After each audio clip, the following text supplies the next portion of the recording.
Welcome to DeFi by Design, where we talk all things blockchain and cryptocurrency while striving to educate, empower, and enrich.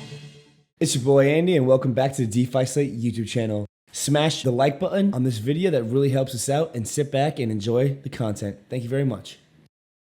What's going on, guys? Welcome to episode 64 of the DeFi by Design podcast. And today we are just hanging out on a cool January 25th. It's a Tuesday, and hanging out to talk about GameFi on Avalanche. What's been blowing up in the Avalanche ecosystem? Just all things Avalanche and GameFi there. It's been an exciting kind of growth phase that we've seen over there. They've really gone under the radar, if you will, but there's a huge community there that has just been absolutely growing. So excited to talk today with some of the lead gents from Pangolin Dex, Ken and Coop, and of course here today with the OG Rob. How you doing, Rob? Yeah, hanging out, man. Back down in South Florida, so staying a bit warmer than I was up north. And I'm stoked. You know, there's tons of building happening, and despite a lot of wreckage in the markets, there's almost more motivation, I think, now than ever to put forth a solid product and rally some of the degens out there. So NFTs and GameFi really haven't slowed down at all. DeFi kind of receded a bit, but other than that, there's thriving parts of the ecosystem just floating around everywhere. I'm stoked to talk to Ken and Coop about kind of all of those new projects, those kind of emerging trends and narratives over on Avalanche. One of my favorites is chicken, which I'm sure we'll get into. Kind of how that GameFi revolution is combining NFTs and DeFi, and some of the exciting outcomes of that. I'll go ahead and pass it over to Coop and let him introduce himself, and we'll kick it off. Hey guys, my name's Coop. I'm digital marketing manager at Pangolin Dex and also involved in some GameFi myself, and been a huge NFT fan for a long time. So this is like a great run we've had, and I've really enjoyed seeing all the new tech that they're bringing. And also, I think a key point I want to get across today is that these games really are a way to introduce DeFi to people who don't even understand that they're doing DeFi, and then bring them deeper into the ecosystem. So I think it's really exciting. Yeah, guys, this is Ken. I'm at Pangolin, the Chief Marketing Officer. I think everything you guys have said is super exciting. I'm not going to reiterate that, but I think that what we're seeing is that's really interesting to me is what's the relationship between a lot of these different types of projects, right? What we're starting to see form is some best practices or patterns around like the type of collaboration and partners that different types of projects need. And so, for example, with Pangolin being a DEX, why would a game project care or need to, partner up with a DEX like that? Well, there's some really obvious benefits, but then there's other ones as well. It seems like the name of the game for innovation is not just about making your product better, but it's about making your partnerships better too. Yeah, that speaks to kind of the different facets that make up a DAO or like a Web3 company. It's not just the utility or the profit generation of your product, but it's also the well-being of your community. And you can encompass partners and your Discord and your Twitter followers and all of those into your community. It's kind of a help me, help you relationship. There's lots of synergies involved across really every participant in the community, and everyone is able to reap the rewards. So I think that's a great segue into kind of what you are doing with your partners. Like some of the more recent partners that y'all have started relationships with, and kind of what are the outcomes? How are you really leveraging that partnership to bring value to the community? Go ahead, Coop. You want to give the first example, maybe using one of the GameFi projects? Yeah. So like you said, there's a lot that goes into a DAO's success, but one primary aspect is being able to get a hold of the token easily and making sure that it there's not a huge barrier to entry to getting in on that token. And so we've recently launched just this week super farms to help do that. Essentially, in the past, we've had farms that rewarded PNG for providing liquidity, and that definitely built up liquidity. You had enough to do trades pretty smoothly for most pairs. But there were always some pairs that lacked some liquidity. They had a little bit high slippage, so users couldn't just easily get whatever token they wanted for that project, especially on the smaller projects. You know, if they don't have a huge user base providing that liquidity, they struggle. And so that creates a barrier for users to enter the project. With super farms, Pangolin can now help those projects further incentivize the farm so that they can get deeper liquidity. And I think it's especially useful for like up and coming gaming tokens that don't necessarily have that huge user base yet, but do have a lot of activity and a lot of growth potential. They can now offer their own token as an additional reward to the PNG farm so that they can just attract even more liquidity. Yeah, so it's like giving people a key to play the game and a way to get more of that game's tokens in this example to do more in the game. So it's an accelerant that really benefits that startup game project in terms of more rapidly acquiring users and making sure that users are armed with what they need to play the game as it was designed. And what we'll see in February is like making this product even better by allowing more tokens and allowing for projects to eventually manage this whole super farm opportunity on their own. And so we've talked to a couple of game projects, and I think like we hinted at, they have tons of partnerships. So like Dragon Crypto Gaming came to us and said, we have our own token and we can incentivize with that, but we also have like 10 other projects that we partner with and we have their tokens that we can use to incentivize. So it's going to be a way to utilize partner tokens in an even, more thorough way to incentivize and advertise those tokens at the same time. Like you might be farming Dragon Crypto Gaming plus AVAX, and so you're receiving DCAU and AVAX rewards, but they also can throw on their new partner project token, which maybe is a totally new partner, totally new project. They don't have a big name yet, and they're able to kind of market themselves through this reward system.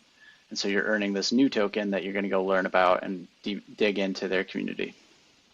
Yeah, it's really a boost for protocols, right? It puts all the control in their hands. Design the reward system that you want to offer with Pangolin, and you can get as creative as you want. That's the coolest part about it to me, is it takes any constraints off of them, allows them to do whatever they want in terms of rewards. Sorry, Andy. Yeah, no, I was just saying, I mean, this reminds me of when I was staking alpha tokens. They had like a launch pad where they would give you other tokens, as part of their launch pad to basically help distribute these new projects to alpha stakers. And Coop, you kind of hit it right on the head. Is it makes these more low key projects. You basically grow your community. I think one of the easiest metrics to look at for projects is the amount of token holders that they have, and yeah, it makes you instantly interested in at least doing research about the project. If you're earning some of these, for free effectively, or by being a liquidity provider. So it's definitely an interesting dynamic, and I'm curious kind of how it plays into some of the GameFi projects that you guys have worked with. So what are some of their objectives when it comes to acquiring users and distributing their tokens, right? Are they interested in getting people that want to play? Are they interested in getting deeper liquidity on their pairs, or kind of all the above? Like what are some of the objectives of these earlier stage GameFi projects that are trying to grow? Especially I think it depends. Depends on the project, but yeah, okay, sorry. I was just gonna say it depends on the project, right? I'll give one example, and I'm sure Coop has a different example, but like some projects are ready to launch right away, right? The game is ready, you can play it now, token game launch at the same time. Some don't. So like, for example, Heroes Chained just launched their token, but can't play the game for a while, right? And so for them, their approach was very different. It's an awareness play They're trying to basically get on the minds of everybody. And at some point, I'm sure we'll pivot, do something a little differently with all of their marketing and promotion when the game is ready to flip people into actually coming and playing. But right now, it's just soften the beaches, right? We're prepping in this phase in a very different way versus a game that is like, hey, let's go now. We have everything we need to play. Yeah, I think Ken pretty much nailed it. The only thing is some projects really do at this stage just care about deep liquidity to make speculating on the token nice and easy. And they're going to build up the actual game users later, but it's sort of a marketing play and deep liquidity for traders. Yeah, definitely. It's tough to operate on the books in those early stage games when the liquidity is like 50K or 40K in the LP. So yeah, kind of interesting. Is there any GameFi projects that are coming up on Avalanche that you guys are particularly excited about? And I'm also curious how you guys kind of feel in general about the developing NFT ecosystem on Avalanche compared to y'all's experience on other chains.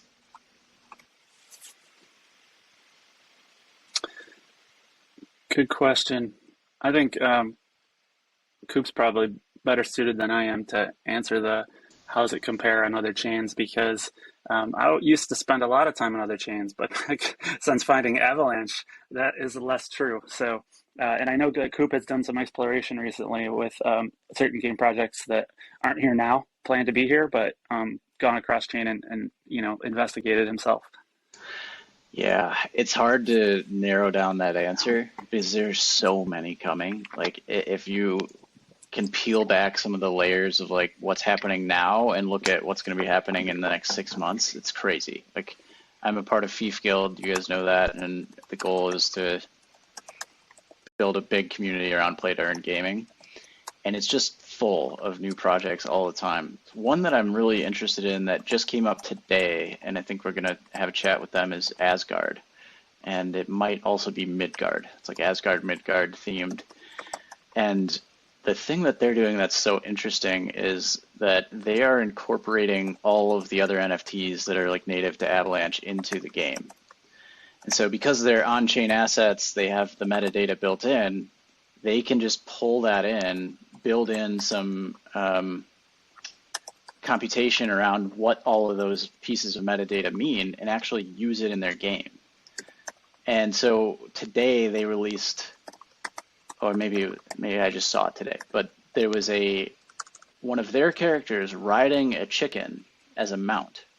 So if you own a chicken NFT and you have your character in Asgard, you can actually benefit from your chicken by getting a speed boost to your travel. And so that idea of like incorporating other NFTs is an awesome one to me. And the one thing, another thing that I really liked is that they're trying to revive some of the older NFTs that maybe lost love because they didn't have the right vision or something went wrong, and incorporate them into the game as well, so that those holders who have stuck around for a while can gain some benefit and maybe revive that NFT project. So it seems like an amazing like ecosystem play. They're going to make partnerships with all sorts of NFTs and build up their own game through that, and adding value to those NFTs. So that really comes to mind as something that I'm looking forward to. How it compares to others, to other markets, I think Avalanche is ahead on the GameFi section. Like they've got a ton of tokenomics games like Police and Thief that we just had a super farm for, all sorts of games like that. And I don't see that happening as much on the other chains I participate in. A lot of other chains have some of the bigger names coming, like Star Atlas on Solana. It gets a ton of attention because it's potentially a AAA game that could be really cool, but it's farther out, and like nobody's really playing games on Solana right now in the same way that I see on Avalanche. That's my take. I think that example you gave about the integration of chicken as a stat boost is what I was talking about in the opening.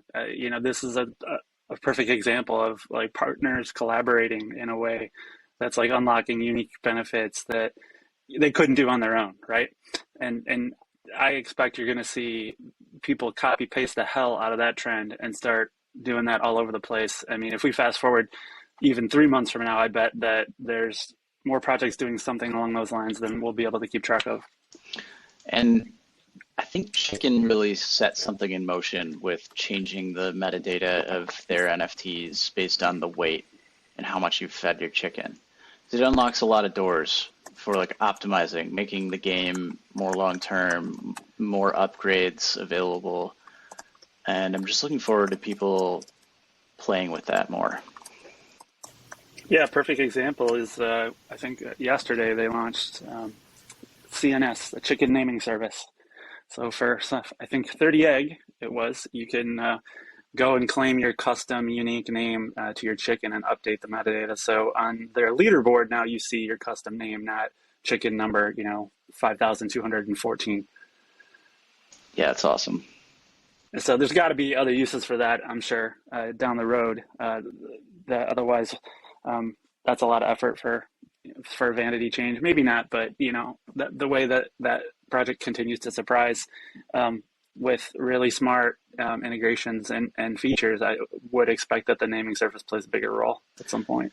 I want to put like a caution out there that I have this feeling happened with DeFi with like Ohm forks. Basically, Ohm comes along, innovates, does this really cool thing, and then everyone forks it, and there's all these little spins on it. And some of them are really healthy and good, like Maxi. We love Maxi. I think it has great vision. But then there's others that are just in it for the cash grab because everyone else has seen the success of Ohm forks, right? And so I think you're going to have that pretty soon in the play to earn world, people forking with maybe poor intentions. And it's going to take some like time and a community for yourself to figure out which ones you should stick with and which ones are really just cash grabs. Yeah, without a doubt. I mean, I don't know if this is true or not, but I saw some chatter late last week in the chicken Discord over the police and thief game being a chicken fork and just blatantly, copy pasting their project without doing much effort. I don't know if that's true or not. I'm not as close to that project. I know you guys are. So has that come up? Is that true? Do you know? Hasn't come up for me. I think it's pretty different. I think there's definitely some differences, but I would not be surprised if we see a blatant chicken ripoff soon. Yeah, especially on other chains. We could see kind of the chicken fork on, I don't know, Polygon or Solana, and that be the like the stronghold on that chain when it comes to a play to earn game. Man, why aren't we doing that? Let's go spin it up. Seriously, I think there's some easy money, but it's a little bit suspicious. Yeah, totally. And it's something we've seen in the DeFi world with, like you said, Ohm forks, and then now there was a bunch of them, and then they just weren't sustainable. And we've seen it in the we saw it in the DeFi world with Ohm forks, and now we've seen it in the NFT world with like crypto punks. And then there was GAN punks, and there was mutant punks, and there was all these different kinds of punks, and they were just offshoots of the original. And play to earn, almost as the intersection of DeFi and NFTs, it's almost inevitable that we'll see those types of forks as well. Now, in something like, I'll push back a bit and say that like these forks aren't always a bad thing necessarily. Uniswap, for example, has their code that's been built and adapted across so many different exchanges, and it's become kind of the industry standard. So we could see kind of these novel ideas pioneer a new type of game or a new type of system, and then kind of these other forks start to tweak and adjust it into more of a niche use case. And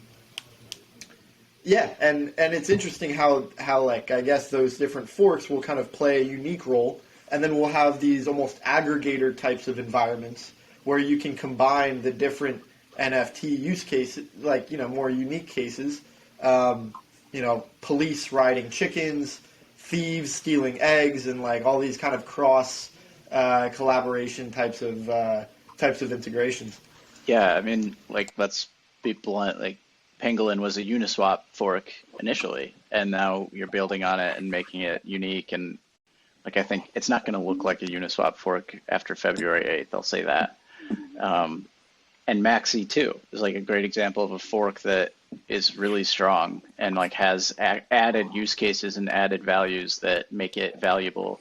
And so Yeah, I think it's the composability of it. I think that's the difference of those things, right? They're like taking like products that worked really well for a very specific use case, like in the own model, it's bootstrapping liquidity, right? But that's not the end; it's a means to an end, and that's why many of them struggled, I think. And then a different product, for example, like auto compounding vaults, and then tying those together and then adding a different product, whatever else Maxi's going to do. But I think they have a clear vision for an end state as opposed to just being focused on the means, whereas a lot of those other people fail. And Pangolin is doing the same, right? We're a V2 Uniswap fork, and we look just like every other Uniswap fork that's out there, right? No one's bothered to iterate on all of the features that a trading platform should have, and what a modern DeFi set of tools should look like. And like Coop said, without revealing too much, that's going to change coming up real soon here in early February for Pangolin. I think back to like GameFi and what we're excited about. I definitely failed to mention Crabida. Do you guys have crabs? No, I just live vicariously through Leo's crabs. Andy, you were muted too. Yeah, same. No, I probably like one of the only ones that we passed on. Yeah, it's turned out to be awesome. I think the high barrier of entry is a little scary, right? Like, I mean, if the economy of it tanks, you're in trouble because you spent so much to get in. But it's very, reliable. It hasn't taken a hit in this bear market at all. And I say bear market, but like it's been a week. But it's both fun to get involved with your crabs. There's a lot of deep strategy that goes into it. Like, it's not a simple stake it and forget type thing. There's a bunch of different ways that you can use your crabs to earn income. And it's still really early. They have like a full roadmap ahead of them. And I think that's something that I always look for in the games is like, okay, this is great. We're staking, we're, heisting, whatever we're doing, but what's next? And if there's not a next, I think you're in trouble. What I really like about that model so far, of just what they've released that we have seen, and like you guys, I passed and shouldn't have, but the concept of that idle mining. So like, no matter what, if you're actively playing, fine, you're somehow gaining rewards and everything else. But like, hey, I'm not playing, but my capital's still working for me, right? Yeah, you can put them in the tavern, rent them out. There's just so many options, and the breeding is really cool. It's like you don't just breed two random crabs. That's not gonna like work out great for you. Like, you have to go research the breeding, and I think humans love to like solve problems and try to figure things out, and so giving them something to go dig into adds a lot of value. Yeah, it's funny. I consumed a lot of content about that recently. So that's that whole ABC breeding strategy, right? Yeah. It's fascinating how much detail and complexity there is in it. I mean, you nailed it when you talked about problem solving there. Yeah. Another comment you made that I'm curious, I just had a thought about, like, so with Crabida, it's really easy to, like, not easy, but like, it's common. I've heard this from a lot of people now at this point about like the rental economy versus owning. Like, I have not seen that yet come up for chicken. Have you guys? No. But really? It would make sense. It would make sense on any of these that, as you say, you can breed or you can like generate yield from. Yeah, that's what had me thinking that in the first place. So it's like, who's going to come up with the first chicken rental business? Or fractionalizing. Is that coming up? I feel like that came up for chicken. Fractionalizing chickens. I don't know. Well, given the floor prices, it should. Yeah, right. I mean, I think the floor is too low, but I guess for the rare and whatnot ones, I could definitely see it. I mean, The floor price for a unique is 450 AVAX right now. Yeah, it's big. So the fractionalizing thing kind of brings me to a different topic, if that's okay, about like more pure art play and owning a piece of something really big, like a Banksy. And I know Banksy just launched something with Particle on Avalanche. Did anyone here take a look at that? No. Did you see it? I just saw that Connor Daly bought something, but I'm not sure what. And I think that's an area where Avalanche is a little weak. Like when I look at especially Solana, I think of the cool art. You know, there's a lot of projects there that are not focused on a game, but they're instead focused on a cool art or a comic that might continue. And I think that's an area of opportunity on Avalanche still, of like making something that's pretty, that's fun to look at. And yeah, that's it. Yeah. Yeah. When I think of Solana, I think of the blockchain being down, to be honest. Yes, yeah. I've been doing a lot of research. I'm not a Solana lover, but they've got some cool games, which is why I'm checking it out. But yeah, definitely Avalanche is superior. I think you raised a really important point though, Coop. I mean, I don't personally seek that style out, that type. I gravitate more towards like the utility part of it, but I do see a lot of that. It's a very obvious difference. I also spend a lot of time in Algorand chats, like spaces. I've recently been learning a lot about Algo, and they have the same kind of NFT, more artistic approach kind of thing than you see here on Avalanche. That's more about utility and gaming, and so you're right. There's not an opportunity for somebody to tap into all of the Avalanche users that are art lovers. You might say AVAX Warriors is heading in that direction. I know they have like a vision of being Bored Ape Yacht Club, which like cool art combined with a cool community, and their art is pretty cool. It's all like warrior based, but like 4K resolution, looks amazing. Yeah, I was just about to say that the detail is incredible on the art they're putting out for those warriors. I mean, they produced an honorary one for Pangolin and shared it, some of the early work they did on it with us, and it's just like mind-blowing detail, like the 4K version at least.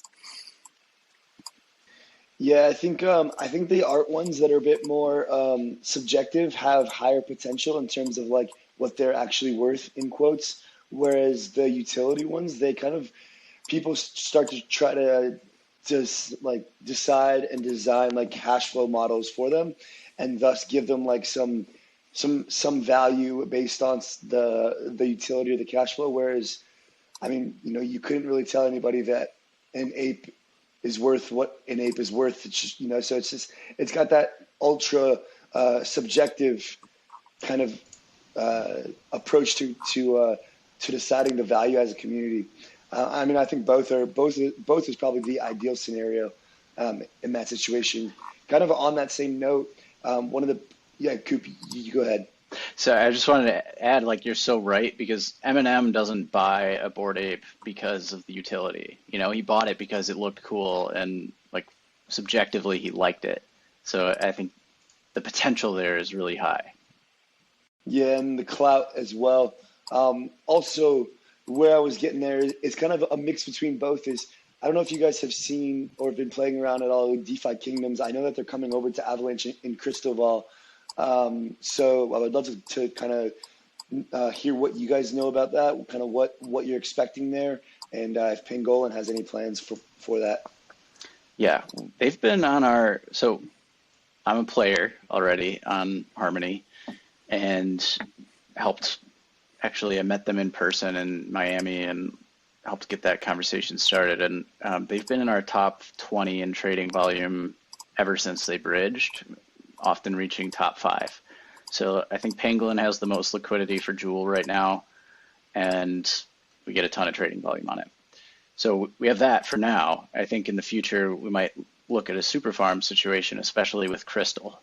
I think Crystal is their new token that will be specific to Avalanche, And I could see a scenario where they want to create a super farm and distribute that a little better to people who already hold Jewel. Some of the things, like right now, we're approaching the end of their airdrop period. So they have that new token coming. If you've been farming Jewel on Pangolin for the last 30 days, then you're eligible for that crystal airdrop. There's a bunch of other ways that you can get it, but farming on Pangolin is one of them. Holding Jewel on Avalanche is another. And what I've noticed most about the game is that it is a DEX. Inside the game, it is a DEX, and that's how they make pretty much all their money, is through swaps. But they treat it pretty differently. Like, I don't see them as a Pangolin competitor necessarily. They route everything through Jewel and don't really focus on pairs that don't include Jewel. So they just want to make it easy so that players can swap their in-game rewards for a bunch of other tokens using Jewel as that peg.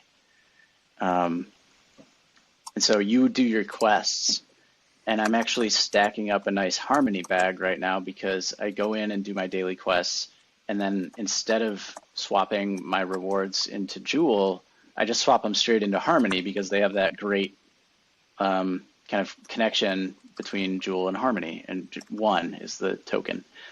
So I found it to be really cool that I can just do my quests, do my daily stuff, and automatically be building up a position in one with like very little effort. And I think the initial investment was not as high as something like Krabita.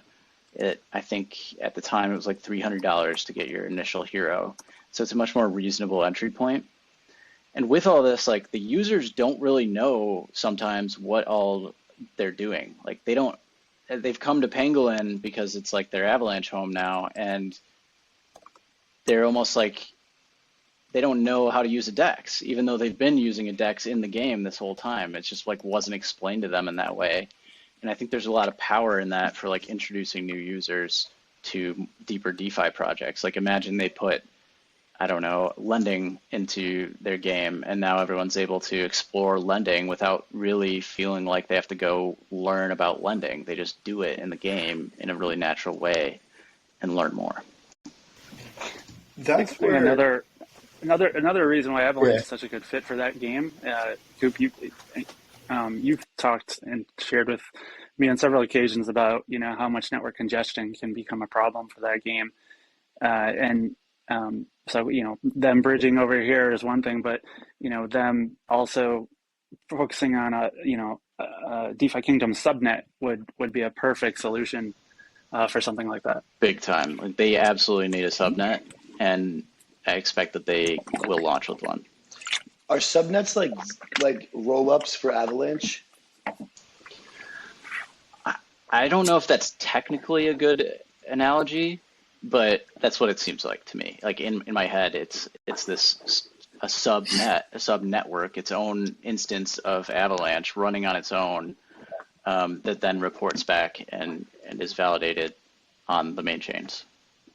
Yeah, and those are like conceptually, but it's very different technologically speaking. Subnets, L2s that are roll-up based over on ETH that you're thinking of still have gas fees, right? For example. And get to consensus differently. Like Polygon does, but I guess true L2s like Arbitrum or Optimism inherit all of the ETH L1 consensus, so that's not true. But anyway, subnets are different. There's no gas at all. You pay no gas fees.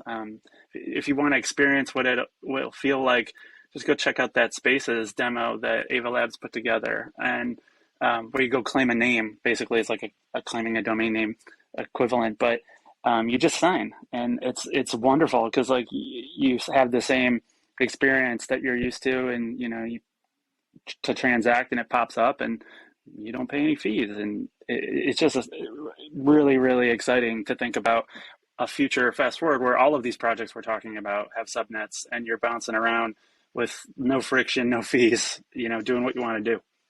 I saw it in Discord in the Thief Guild that Krabita is planning to have theirs by the end of February. So it's coming pretty quick. So this is like protocol specific. Like Like, so each of these GameFi protocols will have their own subnet. Potentially, but I think you can combine too. Like you I was going could to say, put like, how does the interoperability work then? you could put multiple protocols on one subnet, and like each subnet has to have a certain number of validators, obviously, to like make sure that everything's happening and valid. But so I could see a scenario where a bunch of smaller projects group up and have a subnet for themselves. You know, And in a way though, Coop, I'm sorry, go ahead. Well, I was going to ask the games spin up their own validators for the sake of securing the game without any validator fees, and that's what leads to no transaction costs. The validators aren't collecting any of that gas. They have to, so that's like, I think one strategy is to be gasless. I believe there's the potential to still charge gas, and it doesn't have to be an AVAX is another interesting point. But yeah, it would be that project's native token. yeah, and then so that's, if they need to attract validators, then they'll probably charge gas, and that'll pay the validators. If they have their own funds, like I could see a DeFi Kingdoms, a Krabita having enough funds on their own to actually run the validators, and then they don't need to charge gas. So it's about attracting validators, I think.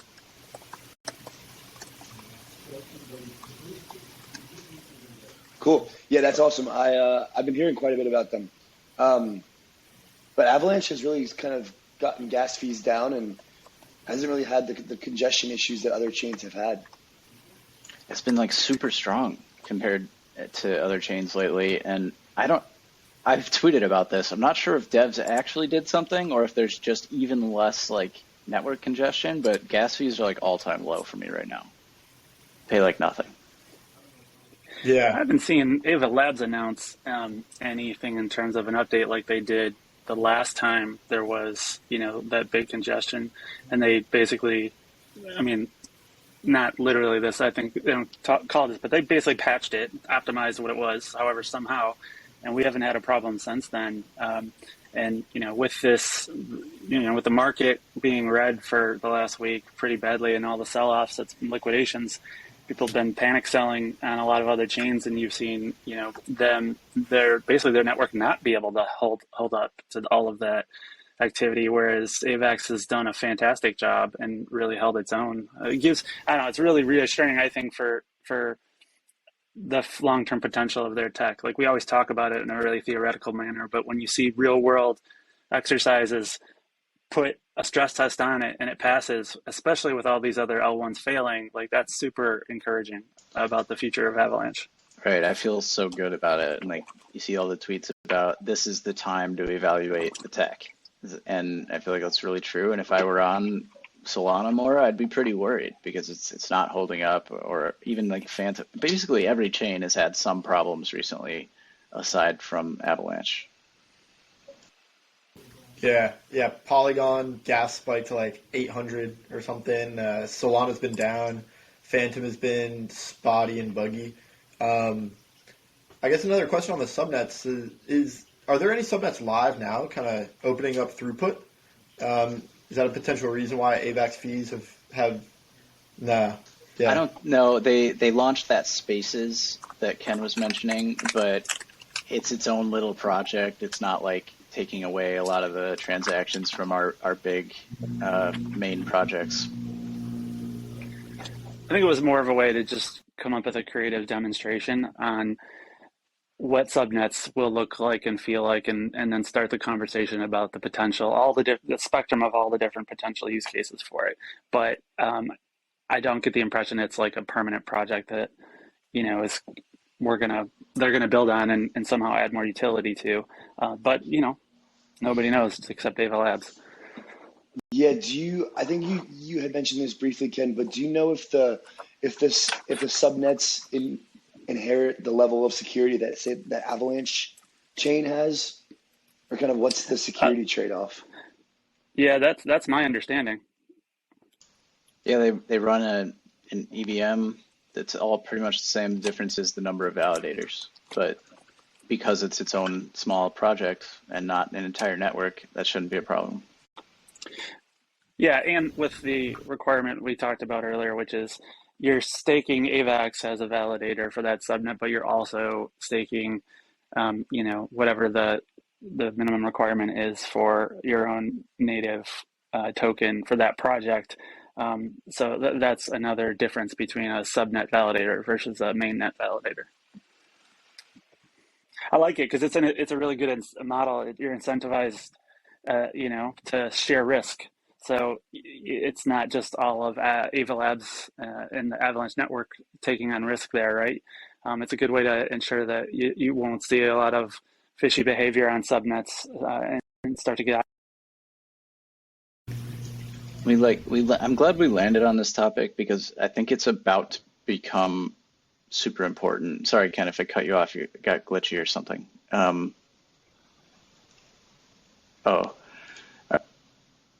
No problem.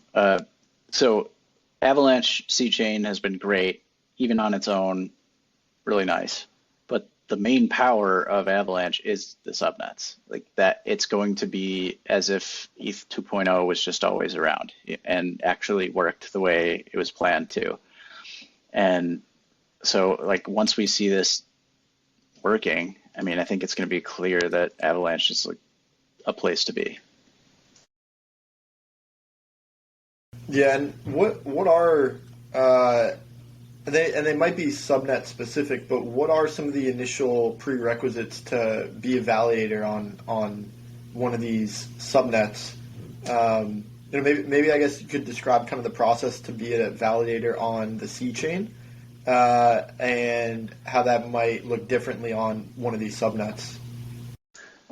Ken might know more about that than I do. I've never tried to be a validator myself, but my understanding is that for the C chain, it's pretty like self-serve. You can go to the C chain wallet, the Avalanche native wallet, and essentially set it up yourself, is my understanding. And I don't know how that's going to change when you need to be a validator for a specific project. I think it's going to be more of like you have to get in touch. They have to say they're open to validators and then apply, but I'm not 100% sure. Yeah, I think I have explored this a little bit. I've actually set up and got a validator node running at home just for learning purposes when I was first introduced to Avalanche. So the great thing about the way they've approached validators is that it has the lowest technological hardware requirements to run a node. So you don't have to have a supercomputer, right? Like you can run this on your desktop that's sitting in your house right now that you're using. You just download the validator software, and there's some setup and config required, but there you go. Obviously, you have to stake a certain amount of AVAX too, but it's actually a relatively self-service, pretty straightforward process. It requires some technical know-how and understanding, but no rocket science involved. Which is kind of important, right? Like we want as many validators as possible. Yeah, which is surprising why other L1s haven't made it a bit more transparent and easy to set up a validator, because like you're saying, you want as many as possible. But the barrier of entry on the technical side of things is quite high on a lot of these L1s. And for instance, on mainnet, the economic barrier to entry is 32 ETH, which is a bit high as well. So it's kind of surprising, that chains haven't opened this up to the broad community to run validators. I think.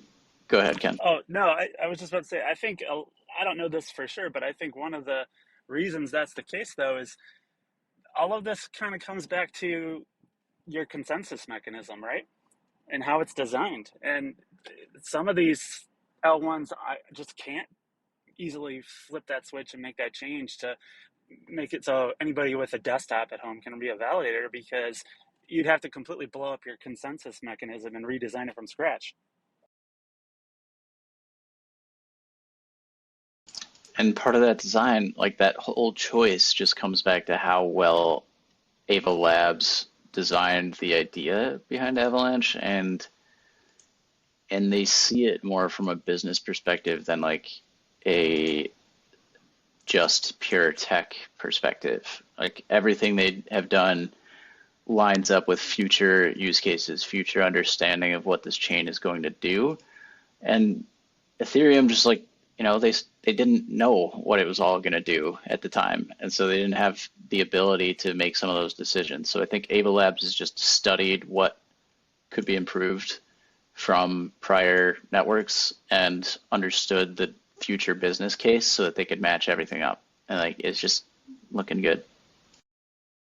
Well, I think that comment, about Avalab studying it, not just watching what's gone wrong with, other L1s that came before them, but you have to remember, like, think about the people that created Avalanche and their background. I mean, Goon has been studying this academically for like 30 years, right? The academic research and hypotheses all around the fundamentals that drive this whole thing and what they came up with. So like this has been basically a big giant experiment and analysis project that he spent his entire professional career on, being able to create this product that drives this. It's way beyond just looking at like, oh, what did ETH do that didn't work, and we'll make a little tweak.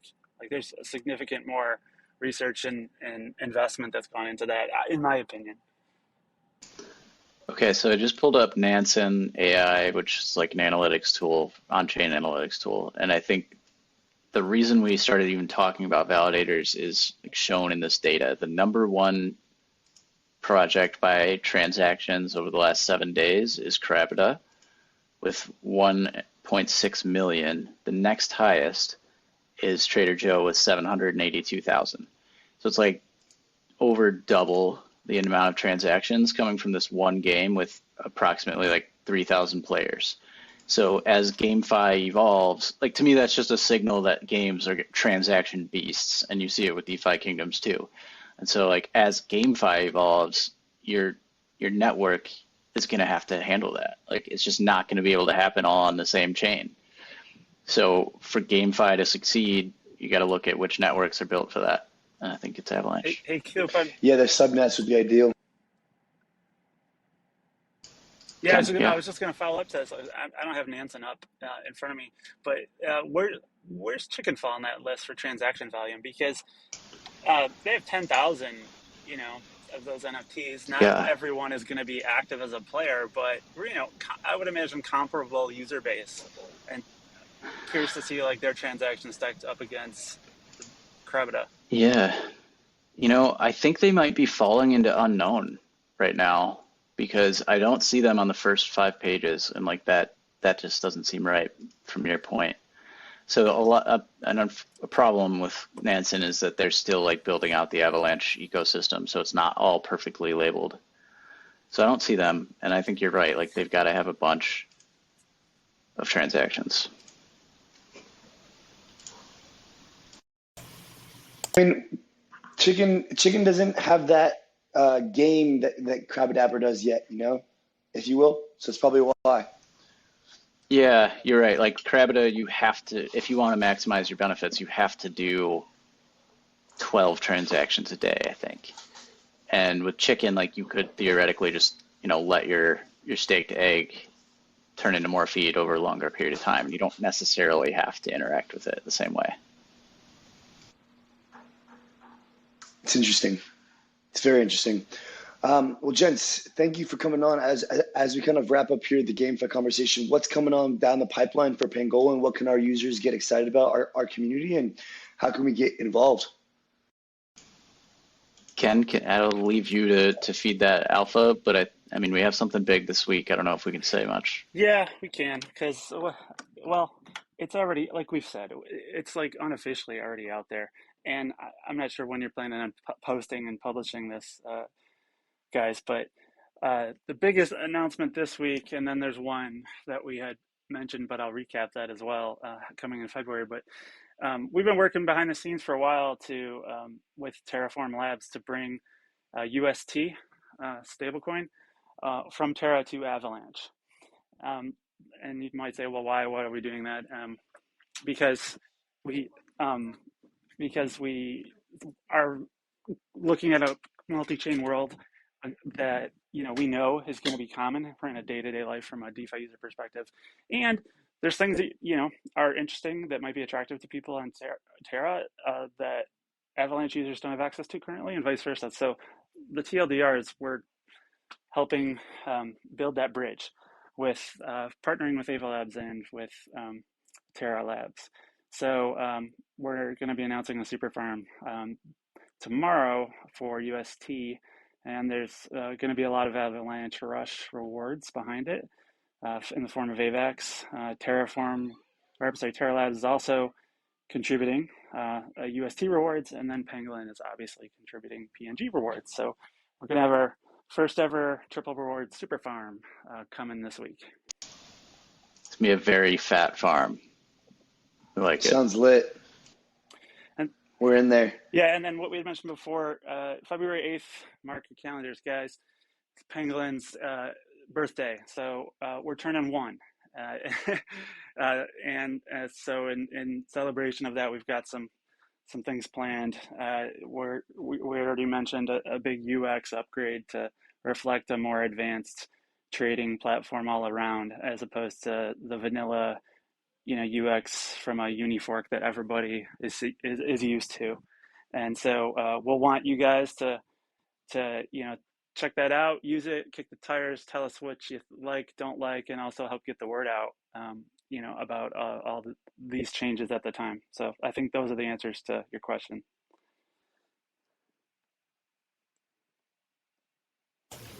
Awesome. Yeah, that sounds great. The UI changes, as well as the triple reward super farm, which is a stable farm, right? Because it's UST.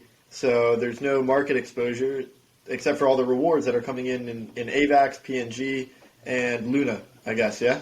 Yeah, it's like essentially like free money for holding stables, and it might be a good time for that. Yeah. Yep. Yeah. Well, solid. Thank you guys for coming on.